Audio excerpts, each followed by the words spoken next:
저는 대학 3학년 때 평생 정치하기로, 평생 정치의 길로 가기로 결심했습니다. 그렇게 결정했습니다. 거기에는 하나님의 말씀이 있었습니다. 하나님의 인도하심이 있었습니다.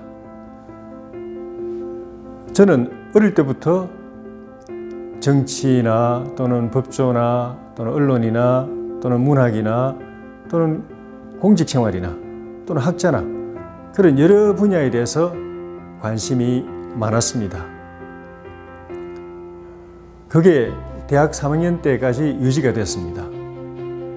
이 일을 생각하면 이 일을 하고 싶고, 저 일을 생각하면 또 저 일을 하고 싶고, 그런 여러 분야에 대한 관심과 또 애착을 가지고 대학 3학년 나이 될 때까지 생활을 해왔습니다.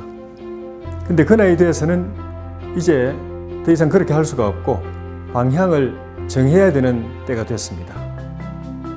만약에 법조계로 가려고 하면은 다른 걸 다 접고 고시 공부에 몰두를 해야 되고, 학자의 길로 가려고 하면은 대학원 진학이나 또 유학을 준비를 해야 되고, 공직 생활을 하려고 하면은 행정고시든지 외무고시든지 이런 준비를 해야 되고, 언론사에 가려고 하면 또 언론사 준비를 또 해야 되고, 그래서 그런 다양한 관심 대상을 정리해서 하나로 정리해야 되는 그런 시기가 그때였습니다. 근데 그 무렵에 참 우연치 않게도 저희 교회 목사님께서 몇 주간 계속해서 똑같은 메시지를 반복해서 들려주셨습니다. 그건 소명에 관한 설교 말씀이었습니다. 목사님 말씀의 요지는 이렇습니다. 모든 사람에게는 하나님께서 정해 놓으신 인생의 길이 있다. 그 하나님 믿는 사람은 믿는 사람대로, 또 안 믿는 사람은 또 안 믿는 사람대로 하나님께서 정해 놓으신 길이 있다. 개개인이 각자가 저처럼 여러 가지 관심사항이 있고, 또 여러 가지 또 취미도 있고, 여러 가지 재능도 있고, 또 주변에 기대하는 것도 또 여러 가지 길이 있고 할 수 있지만은, 그 모든 것이 다 하나님이 정해놓으신 길이 아니고 그 중에 하나, 평생 일관되게 가야 될, 거기에 헌신해야 될 길이 있고, 그것을 각 사람에게 하나님께서 정해놓으셨다. 그걸 발견해서 일평생 그 일에 헌신하는 것, 거기에 투신하는 것이 성공하는 인생이다. 가장 보람 있는 인생이다. 가장 값진 인생이다. 하는 말씀이었습니다. 그러시면서 하나님께서 정해주신 인생의 길이라고 해서 그 길이 꼭 길은 아니다. 그게 꼭 길이라는 보장은 없다.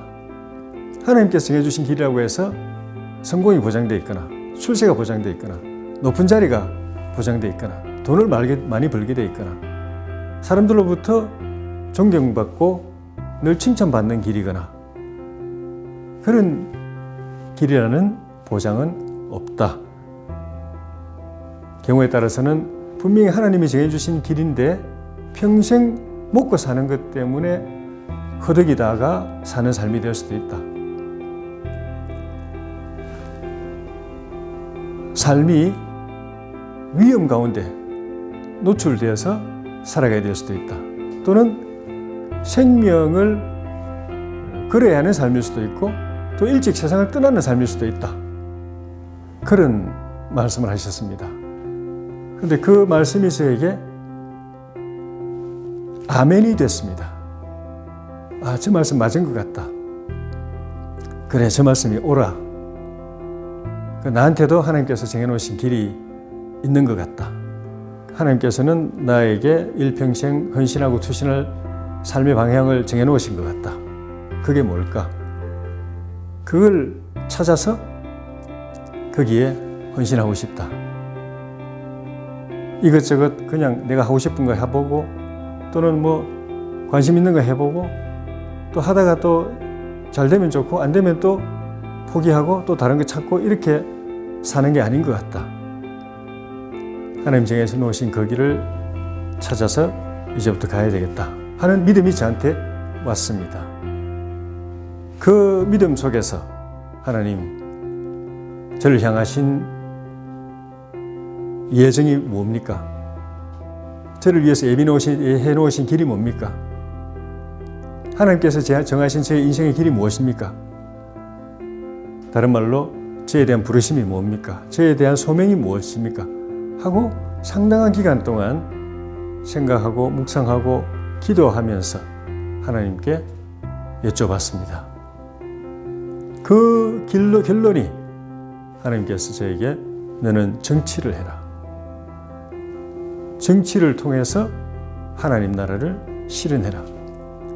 정치를 통해서 하늘나라의 가치를 실현해라. 일평생 그 일에 헌신해라 하는 그 말씀을 주셨습니다.